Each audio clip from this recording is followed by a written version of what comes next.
ওযু করার পরে আপনি হাত তুলে আল্লাহর কাছে দোয়া করবেন। ওই সময়টা কখন? রাত 4টা থেকে 4:30 বাজে, তাই না? তার মানে আল্লাহ রাব্বুল আলামিন এখন প্রথম আসমানে আছেন।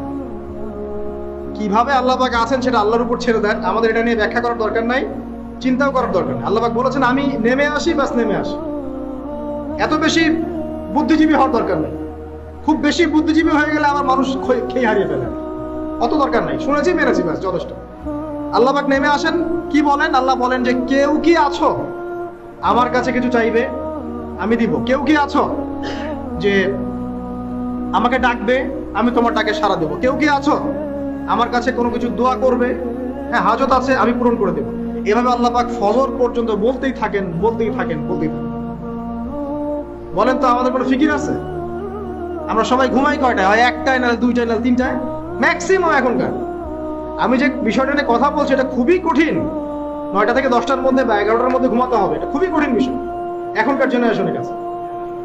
এর জন্য প্রথম যে কাজটা সেটা হলো রাত্রেবেলা স্মার্টফোন আর চালানো যাবে। এশার নামাজ শেষ, ফোন একদম ডয়ারে লক করে রাখতে হবে। কিচ্ছু করার নাই, এটা না করতে পারলে আপনি ঘুমাতে পারবেন না, ঘুমাতে পারবেনই না। এবং এরপর দিনে আসছি, তখন বলছি দিনে কিছু কাজ আছে, দিনের কাজগুলো যদি আমরা ঠিকঠাক মতো করি তাহলে রাতে তাড়াতাড়ি ঘুম আসবে ইনশাআল্লাহ। যদি না করি তাহলে ঘুম আসবে না। তো শেষ রাতে আল্লাহ পাক আসমানে নেমে আসেন, প্রথম আসমানে, এবং এই আহ্বান করতে থাকেন। তাই ওই সময় ওযু করার পরেই আপনি হাত তুলে আল্লাহর কাছে দোয়া করা শুরু করেন। আপনার যত চাওয়া পাওয়া আছে আল্লাহর কাছে ঢেলে দেন, ইনশাআল্লাহ আল্লাহ রাব্বুল আলামিন আপনাকে খালি হাতে ফেরাবেন না ইনশাআল্লাহ। আল্লাহ পাক তো এমন করে বলেছেন যে কেউ হাত তুলেছে আল্লাহর কাছে আর আল্লাহ পাক সেটাকে খালি ফিরিয়ে দিবেন, এটাতে আল্লাহ লজ্জা বোধ হয়। কথা বুঝতে পারছেন? আমাদের যাদের অনেক সম্পদ আছে বা সামর্থ্য আছে এবং মন আছে বড়, তাদের কাছে যখন কেউ সাহায্য চায় আপনার খালি ফিরাইতে লজ্জা লাগে না? আপনার মনে হয় না যে চাইলো এত করে কিভাবে না করে ফিরাই? আছে না এমন মানুষ? আছে না?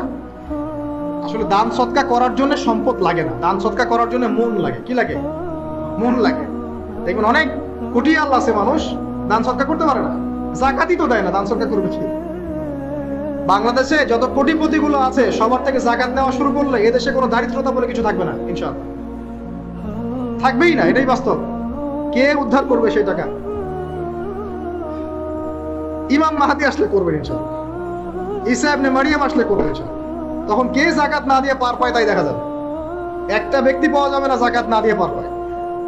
অবশ্য তখন এমন একটা যুগ আসবে যে মানুষ জাকাতের টাকা নিয়ে ঘুরবে, কিন্তু নেওয়ার মতো মানুষ নয়, সবাই স্বচ্ছ। আল্লাহ পাক সেই সুদিন ফিরে আনুক, আমিন। এটা বলছিলাম যে সৎকা করার জন্য মন লাগে, আপনার টাকা লাগে না। এখন আসেন, কেউ যদি আমাদের কাছে এভাবে চায় আমরা খালি ফিরাতে লজ্জা বোধ করি। আল্লাহ পাক বলছেন যে আমার কাছে যখন বান্দা কিছু চায় তার হাতটাকে আমি খালি ফিরাই দেবো, এটাতে আমি লজ্জা বোধ করি।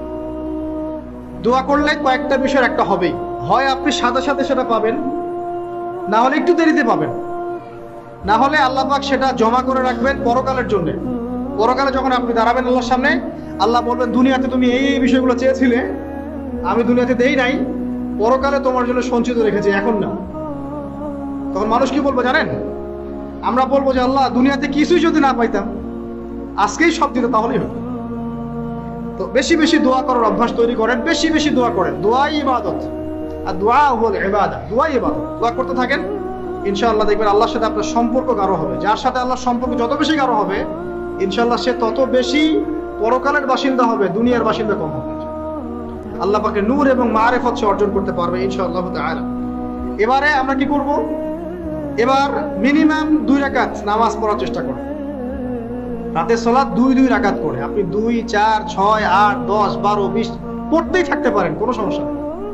কিন্তু মিনিমাম 2 রাকাত নামাজ তাহাজ্জুদ আপনি পড়ার চেষ্টা করুন। পড়া যাবে না? আর নামাজটাকে তাড়াহুড়া করবেন না, কাইন্ডলি আল্লাহর ওয়াস্তে তাড়াহুড়া করুন। রিল্যাক্সে কেরাত করেন, রুকুতে সময় দেন, সেজদায় সময় দেন, 2 সেজদার মাঝখানে সময় দেন, শেষ বৈঠকে দোয়াগুলো করেন, তারপর ধীরে স্থির ভাবে সালাম ফিরান, হাত তুলে দোয়া করেন, সময় দেন। কারণ আমি কি বলছি, সূরা জারিয়াতে 56 নম্বর আয়াতে আল্লাহ পাক বলেছেন দুনিয়াতে পাঠিয়েছি শুধু আল্লাহর ইবাদত করার জন্য। তো যে কারণে এসেছি এটাতে এত তাড়া কিসের? অনেক মসজিদে নামাজ পড়লে মনে হয় ইমাম সাহেবকে বলি যে আপনার কি পেশাব পায়খানার চাপ নিয়ে নামাজ পড়ান? এমন অনেক মসজিদে নামাজ পড়েছি, মনে হয় ইমাম সাহেবকে ডেকে একটু কানে কানে বলি যে ভাই আপনার কি পেশাব পায়খানার চাপ আছে? মানে 4 রাকাত নামাজ 3 মিনিটে শেষ, 4 রাকাত নামাজ 4 মিনিটে শেষ, এত তাড়াহুড়ার কি আছে? হ্যাঁ, জামাতে নামাজ সংক্ষিপ্ত করতে তাই বলে কি এত সংক্ষিপ্ত নাকি রুকু করার টাইম পাওয়া যায় না, সেজদা করার টাইম পাওয়া যায় না? নামাজে ধীর স্থিরতা এবং খুশুটা খুব ইম্পর্টেন্ট। নামাজে কোথায় হাত বাঁধলেন এটা নিয়ে তর্ক না করে নামাজের একাগ্রতা মনোযোগ কতটুকু আসছে এটা নিয়ে তর্ক করা। ভিতরের রূহটাই আসল, আধ্যাত্মিকতাটাই আসল। হ্যাঁ, একজন ভাই হাত বেঁধেছে মনে করেন এখানে, কেউ বেঁধেছে এখানে, এটা নিয়ে ঝগড়া করেন। দেখেন নামাজে কতটুকু ফোকাস, মনোযোগ কতটুকু থাকছে, কতটুকু নামাজে আপনি দোয়া করতে শিখছেন, সেজদায় আল্লাহকে পাইতে শিখছেন, নামাজ পড়ে কি ফিল হচ্ছে যে আমি আল্লাহর সাথে কথা বলছি, আল্লাহ আমার কথা শুনছেন। আমরা তো মেকানিক্যাল নামাজ অভ্যস্ত এখন, মানে দুনিয়ার কাজের চাপ এত বেশি, জাস্ট মসজিদে যাবো, ঢুকবো, বেরো, চলে আসবো, হাজিরা দিতে আসছি মনে হয়, সিগনেচার করবো, চলে যাবো, ভাবটা এমন। এত তারা কিসের ভাই? ওয়া খালাকতুল জিন্না ওয়াল ইনসা ইল্লা লিয়াবুদুন, শুধু ইবাদত করার জন্যই সৃষ্টি করেছে তোমাদেরকে। তো মসজিদে তো তাড়াহুড়া কেন?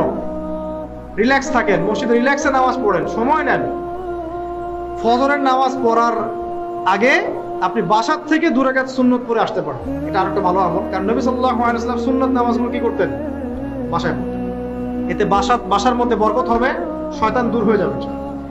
এই যে তাহাজ্জুদ আপনি 2, 4, 8, 10 যত পারেন পড়েন, মিনিমাম 2 রাকাত পড়েন, ধীর স্থির ভাবে পড়েন। নামাজ শেষ করে আবার আল্লাহর কাছে দোয়া করেন, দেখবেন যে ইনশাআল্লাহ আপনার দোয়া কবুল হবে। আর দোয়া যে কবুল হয় এটা আপনি নিজেই বুঝতে পারবেন, নিজেই বুঝবেন, কারো কাছে যাওয়া লাগবে না। এবার ফজরের সালাতের সময় হয়ে গেল, আজান হচ্ছে, আজানের জবাব দিব, দিয়ে ব্যাস হেঁটে হেঁটে মসজিদ, প্রত্যেক পদক্ষেপ হেঁটে যাব আর দোয়া করব। কি দোয়া করব? যে আল্লাহ আমাকে নূর দান করো। কি দান করো? আল্লাহুম্মা ইজআল ফি কলবি নূরা ওয়া ফি লিসানি নূরা ওয়া ফি সাম'i নূরা ওয়া ফি বাসারি নূরা ওয়া আন ইয়ামিনি নূরান ওয়া আন শিমালি নূরান ওয়া মিন ফাওকি নূরা ওয়া মিন তাহতি নূরা আল্লাহুম্মা ইজআল ফি নাফসি নূরা। মানে এর অর্থ হচ্ছে আল্লাহ আপনি আমার ডানে বামে সামনে পিছনে শরীরে আত্মায় দেহে সবখানে আল্লাহ আপনার নূর দান করুন। নূর কেন? কারণ দুনিয়ার মধ্যে অনেক অন্ধকার, অন্ধকার না, সব জাহিলিয়াতের অন্ধকার। এখানে পথ চলতে হলে নূর লাগবে, আলো লাগবে। এটা কে দিবে? আল্লাহ দিবে। কবর বড় অন্ধকার, ওখানে থাকতে হলে ভালোভাবে কি লাগবে? আলো লাগবে। হাসরের মাঠ অন্ধকার, ওখানে ভালোভাবে থাকতে হলে কি লাগবে? আলো লাগবে। এই জন্য নামাজে যাওয়ার সময়, অন্ধকার সময় এই দোয়াগুলো করতে হয়। আর তার আগে একটা কথা বলতে ভুলে গেছি, বাসা থেকে যে বের হচ্ছেন তখন কি পড়বেন? কি পড়বেন? বিসমিল্লাহি তাওয়াক্কালতু আলাল্লাহ ওয়া লা হাওলা ওয়া লা কুওয়াতা ইল্লা বিল্লাহ। এটা পড়ে বের হলে শয়তান দূরে চলে যাবে, ফেরেশতা আপনার কাছে চলে আসবে। এবার নামাজে আসলাম, জামাতের সাথে নামাজ পড়বেন, ফজরের নামাজ, এবং ফজরের সালাতের কেরাতটা লম্বা করার চেষ্টা করবেন। এটা সুন্নাত, ফজরের সালাতের কেরাত লম্বা করা সুন্নাত। এবং নামাজ শেষ হওয়ার সাথে সাথেই উঠেও চলে যাবেন না। নামাজ শেষ, এবার আপনি ওখানে বসে থাকবেন, বসে বসে জিকির আজকারগুলো করবেন। কি কি জিকির করবেন আমি কয়েকটা আপনাদেরকে শিখিয়ে দিচ্ছি, বাকিগুলো আপনারা কিতাব থেকে শিখে নেবেন। সালাম ফেরানো শেষ, প্রথমে একবার আল্লাহু আকবার, তারপর 3 বার আস্তাগফিরুল্লাহ আস্তাগফিরুল্লাহ আস্তাগফিরুল্লাহ। এরপরে পড়বেন আল্লাহুম্মা আনতাস সালাম ওয়া মিনকাস সালাম তাবারাকতা ইয়া যাল জালালি ওয়াল ইকরাম পড়বেন। তারপর আল্লাহুম্মা আইন্নি আলা যিকরিক ওয়া শুকরিকা ওয়া হুসনি ইবাদাতিক। এরপরে পড়তে পারেন আয়াতুল কুরসি, যেটা একটু আগে বলেছি, তাসবিহাত সুবহানাল্লাহ আলহামদুলিল্লাহ আল্লাহু আকবার 33 33 33, পরে কালিমা শাহাদা, অথবা 10 10 10ও পড়ার দলিল আছে। এরপরে পড়বেন সুবহানাল্লাহি ওয়া বিহামদিহি আদাদা খালকিহি ওয়া রিদা নাফসিহি ওয়া জিনাতা আরশিহি ওয়া মিদাদা কালিমাতিহি 3 বার, এটা 3 বার। তারপর 3 কুল 3 বার করে, সূরা ইখলাস 3 বার, ফালাক 3 বার, নাস 3 বার, সূরা হাশরের শেষ 3 আয়াত একবার। এরপরে পড়বেন সাইয়্যিদুল ইস্তিগফার, মানে সমস্ত